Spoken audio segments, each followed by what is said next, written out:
They tipped a plastic cup, and the dark soda sank down the back of her uniform as if the room had decided to mark a line between spectacle and shame. The chandelier threw hard points of light over polished plates and laughing faces, while a waitress stood at the edge of the room, soaked and small. The sound of ice clinking, the hiss of a jacket, the murmur of applause continued as if nothing had happened. A phone camera blinked. A shared clip began its slow climb toward viral life. She called out the order she had memorized 100 times that night and felt the eyes slide away. Her name was Ana Costa, and she had been on her feet since dawn, balancing trays, counting tips and grocery lists, knowing the route of every cutlery drawer in this hotel like the seams of her own hands. The cup left cold, wet tracks on her neck, and when she brushed at them, the napkin smelled faintly of lemon and antiseptic. The man who tipped the cup had a cufflink that flashed like a promise and a laugh that cleared space. He was with friends who wore perfumes that smelled of cedar and agreement and who spoke the language of influence without apology. No one in the ballroom stepped in, no manager grabbed the phone. For a long second, the crowd simply watched as entertainment and then kept applauding the next toasts. Someone filmed the moment. Someone posted it with a smirk. Someone tagged a handful of people who would forward and forward, then stop paying attention. Ana wiped the Coke from her apron with trembling hands and felt, like a bruise, the ridiculousness of being erased in public. She did not know that the man who had tipped the cup had just become the wrong headline to the wrong person. The room where the incident happened was known for hosting the glamorous and the charitable and the kind of people who made reputations by bidding on canvas under warm lights. It glittered with expectations and was kept humming by people like Ana who understood the choreography of service. After the clip surfaced, the hotel management drafted a statement about isolated incidents and reviewed footage with a slow corporate calm. In the kitchen, a supervisor named Matteo watched the loop once, twice, then shrugged and said quietly, "That is a PR problem, not a firing problem." A few texts buzzed below the laughter. A line manager named Paula typed a message to Ana asking if she wanted to press charges. Ana read it, thumb hovering, then pocketed the phone. She thought of late bills and a landlord named Victor who called on the 15th like a ritual, of the 2 children at home who needed cough drops for the winter, of how days without shifts shrunk the week down to a hardship that could not be explained in a viral clip. She answered with 3 words, "I am okay," and went back to clearing plates as though the liquid had not happened. The video grew views because virality is merciless and indifferent. People commented with cruel jokes, some with feigned concern, others with a kind of detached fascination. The tweets threaded a narrative in which Ana was no more than a prop and the men at the table remained protagonists. The manager of the gala, a man named Thomas Reed, wrote a brief apology on the hotel account and moved on to the spreadsheet of donors, treating the moment as an annoyance that could be smoothed out with an updated staff memo and a donated voucher. No official body issued sanctions, and the policemen who received calls were told it was a civil dispute unlikely to lead anywhere. The silence that followed the laughter felt loud. Across the river, in a modest apartment stacked with a careful clutter of tools and unopened letters, a man named Marco Romano watched the loop on his phone in near disbelief, then in a cold that was not usually his. Marco was not a politician, not an investor, not a philanthropist. Political profiles and charity boards did not list his name. He had spent 2 decades running logistical networks that kept festivals, concerts, and construction projects alive. He had trucks at dawn, permits pre-filled on counters, crews who trusted his voice because it opened doors that otherwise stayed shut. People in his life called him a fixer, a man who knitted broken schedules back into a steady seam. To some, he was a ghost in the municipal machine, someone who nudged approvals along and whose phone number was a kind of last resort.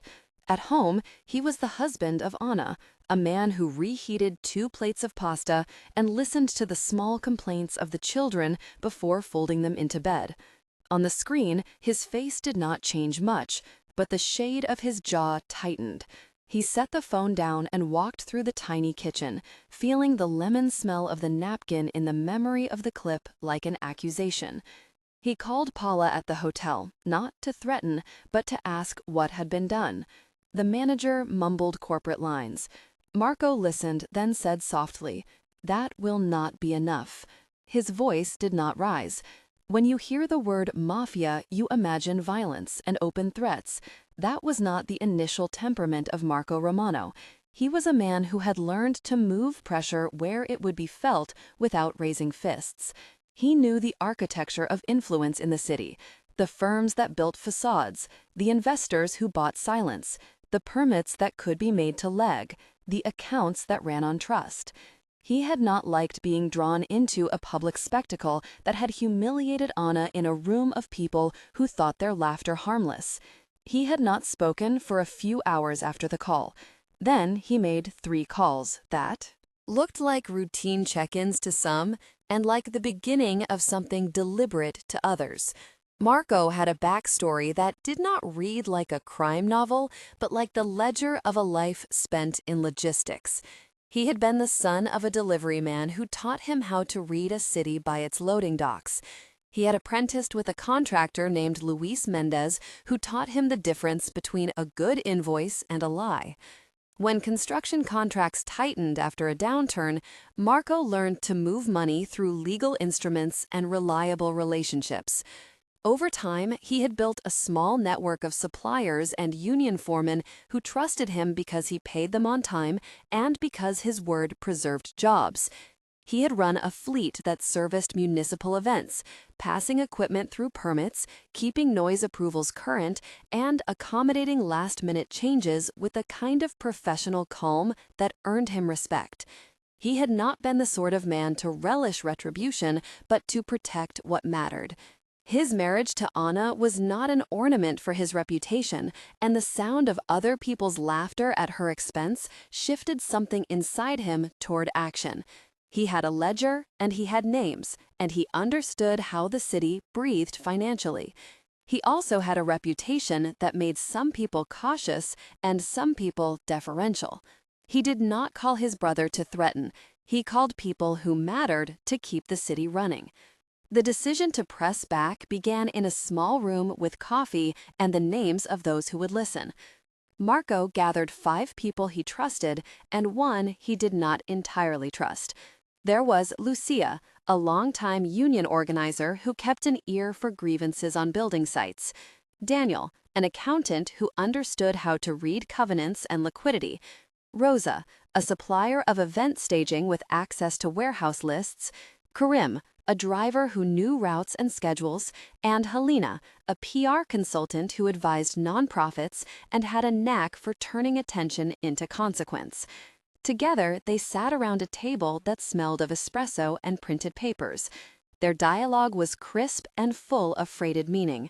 "We do not want violence," Marco said. "We want consequence," Lucia answered. "We slow their ability to run as usual," Daniel said, tapping at a folder. "A slowdown is not a shutdown," Rosa objected. "We do not want to break the law," Marco reminded them. "We want leverage," Helena added. Karim spoke quietly and then with sharpness. "You have to be precise. If you push the wrong button, you become the story." They argued about optics. They named targets in neutral tones. The event contractor who booked the gala, the consultancy firm that arranged talent, the bank that extended credit to the catering group, the licensing office that renewed permits for large-scale events. They discussed rules. No threats, no physical intimidation, no leaks meant solely to damage private life. Their plan would be strategic and administrative. It would use the architecture of the systems that let the gala run in the first place. There were 10 exchanges in that meeting, and at least 2 of them were fights, but they resolved into a list of actions that read like the armature of a strategy rather than a manual.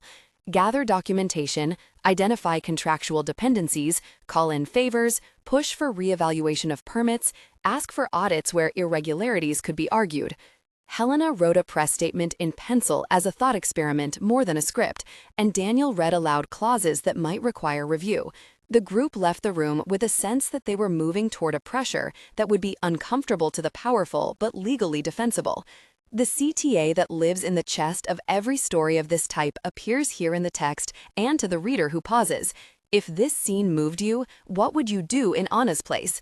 Type 1 to defend, 2 to record, 3 to intervene in the moment. The answers are small measures of community instinct and help us imagine how collective action can look. Execution began with quiet threads rather than fireworks. Day 1 involved calls for document reviews and gentle nudges. Marco asked an old colleague at the licensing office to take a fresh look at the gala's outdoor permit because of an environmental concern filed 6 weeks earlier and overlooked. It was phrased as a civic check, not as a grievance. Day 2 saw a supplier who had previously delivered stage lighting to the gala experience an audit on their invoices after a tip from Rosa about irregular billing that seemed legitimate. Day 3 registered the trickle that speeds into a stream. One sponsor postponed a transfer while its legal team checked clauses. A private equity arm delayed a bridge loan pending confirmation of revenue. None of the actions were illegal on their face. They were administrative inquiries, audits, and a string of contractual hesitations that compounded into operational stress. The first 72 hours smelled of paper and coffee and the faint metallic tang of anxiety. Phone calls in lower tones threaded through warehouses and prefabricated stages. There were sensory details that anchored each moment: the rasp of printer toner, the clack of heels on a linoleum floor, the smell of diesel behind a loading dock, the warm paper retracting from a folder. Marco made calls to contacts and asked them to prioritize transparency. He asked them to review quickly but thoroughly. He asked them to act as if they had spotted risk that could expose a broader compliance issue. None of the instructions were explicit about wrongdoing. He wanted delays that forced the gala network to restructure and to face scrutiny. A technical note in the middle of this sequence needs a short explanation. Buying debt in a broad financial sense means acquiring the rights to a company's owed amounts, usually at a discount, and then exercising those rights within legal frameworks to recover value. It can change the creditor landscape and produce leverage without any physical force. It is not a recipe for illicit action, but a description of how financial ownership can shift power. The team used lawful instruments and relied on audits and contract clauses that existed in plain sight. The push began to show cracks. Suppliers sent plaintive emails to managers named Rachel and Simon, asking for assurances and revised timetables. Daniel found that one catering contract relied on an indemnity clause that had a faster activation timeline than the company realized. A bank relationship manager, named Alonzo, called the gala's CFO in a tense exchange that lasted 6 minutes. The CFO, a man called Edward Blake, tried to keep his voice steady while his chest tightened. "We have holders asking for reassurances," Alonzo said. "We need liquidity forecasts," Edward answered. "We will need to postpone the next tranche," Alonzo replied. "You cannot," Edward said, voice strained. "We will," Alonzo said. The sequence repeated in different places. Investors asked for proof, sponsors delayed payments, a sound company that was supposed to deliver equipment had a truck held up in inspection. The impact was not dramatic in any single moment, but aggregated into a list of missed confirmations and late arrivals. The gala's promotional campaign, which had planned to announce a major partner, had to hold. The people who had laughed over a spilled cup began to feel a shift they could not easily explain. It was as if the rhythm of their privileges had lost its metronome. Sensory detail in this escalation intensified. The taste of reheated coffee in a rushed office, the glare of a spreadsheet at midnight, the sweat that formed at the temple of a director who realized funds would not clear. The city that had seemed to hum along now felt like a complicated set of gears that could not run without each cog acknowledging its role. The first response from the target class was confusion and then, predictably, resistance. Edward called an emergency meeting of a board that included an investor named Catherine Hale, a silent partner named Grego, and a legal advisor named Marcus Levine. They argued about optics and liability. "We were a bystander to an awkward moment," Catherine said in the room, tone even but brittle. "This is reputational damage, and we will handle it," Grego insisted. Marcus drafted a memo that leaned into language about isolated incidents and staff training. The event contractor, a man called Julian Park, coordinated with a PR firm and with lawyers who looked for the weak link in the chain.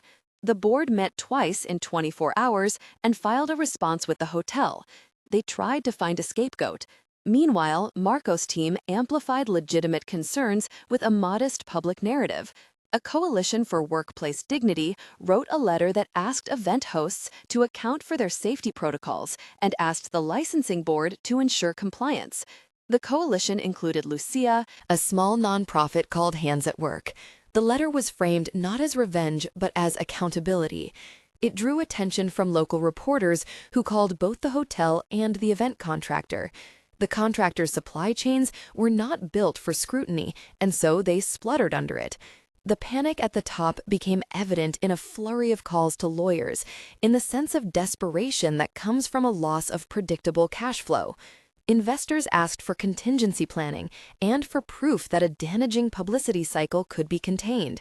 Sensory details of this panic included the metallic click of a lawyer's screen as he drafted statements, the acrid smell of too much coffee in a boardroom, the tight constriction of a sleep-deprived executive's face at dawn.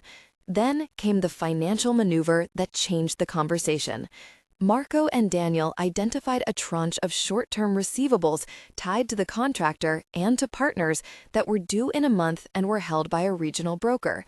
They approached, at a legal level, with offers to purchase at market terms while pointing out questions raised by audits.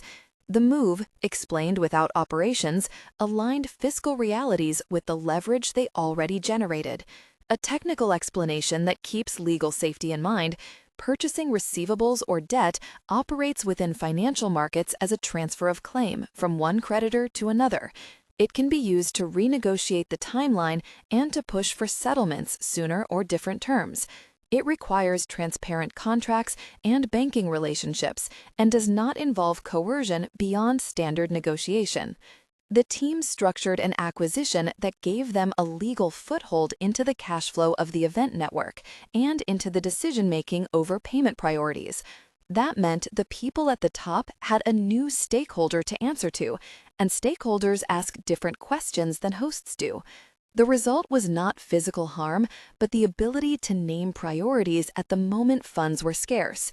It compressed options for the gala managers who had assumed indefinite credit. As the leverage grew, the target class scrambled into conventional countermeasures.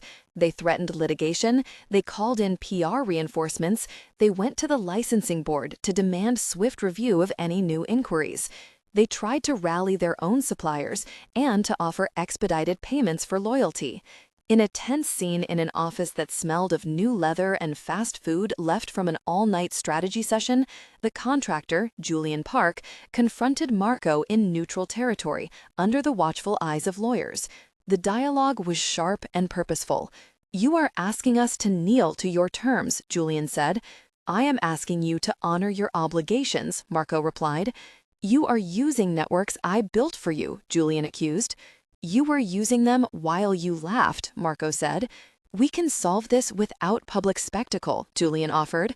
"You did this in public," Marco said. The conversation lasted 9 exchanges, and each sentence carried history.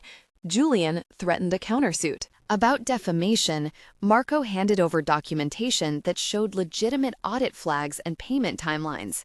The presence of an investor named Catherine Hale in the room shifted the balance because investors fear instability more than they fear scandal. Catherine looked at the numbers and then at Julian and said softly, "We need a path to calm. We need a public apology, and we need to show workplace reform." Julian, pressed by the investors and by the arrival of new creditors, agreed to a mediated settlement. The confrontation culminated in a pressed press conference outside the hotel where the city cameras had collected. Ana stood near Marco but did not speak. She smelled the lemon of the napkin again when someone handed her a fresh linen. The contractor issued a formal apology written by PR and read by Julian himself. He looked smaller than he had in the ballroom footage as he recited lines about regret and learning. The statement included commitments, staff training modules, a donation to a worker support fund, and a promise to review guest conduct policies. The investors released a note about governance improvements, and the licensing board scheduled a public review of standard operating procedures for large events. The settlement included financial reparations to Ana and a severance package for part of the staff tasked with oversight. In the hearing room, Marco accepted a modest written public apology and a clause that required the contracting firms to agree to third-party audits for 12 months. The public felt the moment as victory because a visible actor had apologized and the woman who had been humiliated was named and compensated. To some, it looked like justice. To others, it looked like a private inflection in the mechanics of power. The contract read in plain paragraphs and signed with legal formalities. It did not mention the word Mafia because the city newspapers chose to write minds made up by the spectacle instead. After the agreement, the community reacted. Names circulated. Paula, the manager, typed a message promising to revise staff protocols. Matteo, the kitchen supervisor, called Ana to check in. Rosa, the supplier, wrote that she would prioritize worker safety in her shipments. Lucia, the union organizer, published a statement praising collective action. Karim, the driver, returned to his routes knowing that some schedules had shifted. The epilogue played out over time in 3 measured acts. 1 month later, Ana had fewer nightmares and more offers of small, steady work. Friends brought casseroles, and the local grocer offered a credit line. The city had a modest conversation about hospitality norms. The hotel updated its training manual, and small signs about dignity appeared near service stations. Maria, the neighbor, who had watched the viral clip on a shared phone, sent a text that said, "Proud of you." 3 months later, the contractor had lost 1 major event contract and had agreed to a more transparent government structure. Julian was no longer the public face for certain accounts, and investors had shuffled their positions. The union had negotiated a small fund that assisted workers with workplace grievances, and Hands at Work reported new volunteers who wanted to help document incidents. The town's social feeds argued about proportionality and about the ethics of private enforcement. 6 months after the incident, Ana found herself back on stage at a small community awards event, where she was recognized for service with a short speech that made her blush. She had new hours and a better hourly rate negotiated through the union, and a childcare plan that made life less precarious. Marco continued to run his logistics company, but with a new awareness of how fragile dignity could be. The people who had laughed that night attended fewer gala tables or did so with cautious smiles. The hotel's donor lists were slightly altered. People spoke of the episode as an example of accountability that had been enacted through pressure and oversight rather than through force. The moral of the story sits in the quiet places after the statements and the checks. Power in a city moves on consent and on infrastructure. A person who understands the plumbing of permits, supplies, and finance can force a conversation without handing out blows. That is an uneasy idea because it raises questions about private enforcement and about who gets to decide when the public system is insufficient. It is also true that the city learned in a small way that humiliation recorded and shared can be met with scrutiny that affects reputations and cash flows. Ana returned to work and returned with a different posture, as if the night had taught her a resource she did not expect: community, and the possibility that dignity could be defended. The people who had thought their laughter harmless now looked at their tables with a little less abandon. If you took anything from this, remember that justice often comes in administrative files, in audits, in a contract clause read at the right moment. It is not always cinematic, but it is material. If this story moved you, subscribe to the channel to hear more accounts of how ordinary people and quiet networks turn the gears of a city toward accountability, and leave a note below about what you would do if you saw someone humiliated in public.